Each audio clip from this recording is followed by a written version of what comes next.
നിങ്ങൾ ഇഷ്ടപ്പെടുന്ന വ്യക്തിയെ മനസ്സിൽ വിചാരിക്കാം. നിങ്ങളുടെ റിലേഷൻഷിപ്പിൽ അടുത്തതായിട്ട് എന്ത് സംഭവിക്കും എന്നറിയാം. Okay, wow, engagement. Your love life is ascending to a higher level of commitment. നിങ്ങളുടെ റിലേഷൻഷിപ്പ് ഒന്നുകൂടി ദൃഢമാകാൻ പോകുന്ന ഒരു സാഹചര്യം കാണുന്നുണ്ട്. ഇപ്പൊ എന്തെങ്കിലും നോ കോണ്ടാക്റ്റോ അല്ലെങ്കിൽ ബ്രേക്കപ്പ് എങ്ങനെ അല്ലെങ്കിൽ എന്തെങ്കിലും അസ്വസ്ഥതകൾ നിങ്ങളുടെ റിലേഷൻഷിപ്പിൽ ഉണ്ട്, നിങ്ങൾ വിഷമിച്ചിരിക്കുകയാണെന്നുണ്ടെങ്കിൽ ആ ഒരു അവസ്ഥ മാറി കുറച്ചും കൂടി നിങ്ങളുടെ റിലേഷൻഷിപ്പ് സ്ട്രോങ് ആവാൻ പോകുന്നു, സ്ട്രോങ് കമ്മിറ്റ്മെന്റ് ആവാൻ പോകുന്നതായിട്ട് കാണുന്നുണ്ട്. Romantic feelings are real and worth exploring എന്നാണ് കാണിക്കുന്നത്. അതായത് ആ പേഴ്സൺ നിങ്ങളോട് വളരെയധികം റൊമാൻറ്റിക് ഫീലിങ്സ് ഉണ്ടാവാൻ പോകുന്നതായിട്ട് കാണുന്നു. ആൻഡ് ദെൻ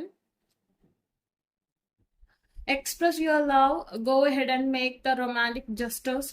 ഓക്കെ, ആ പേഴ്സൺ നിങ്ങളോട് സ്നേഹപൂർവ്വം ബിഹേവ് ചെയ്യുമ്പോൾ നിങ്ങൾ പഴയ കാര്യങ്ങൾ അല്ലെങ്കിൽ എന്തെങ്കിലും ദേഷ്യങ്ങളൊക്കെ മനസ്സിൽ വിചാരിച്ച് അത് പ്രകടിപ്പിക്കാതെ ആ പേഴ്സണ് സെയിം ലെവലായിട്ട് റൊമാൻസ് തിരിച്ചു കൊടുക്കണം എന്നാണ് കാണിക്കുന്നത്.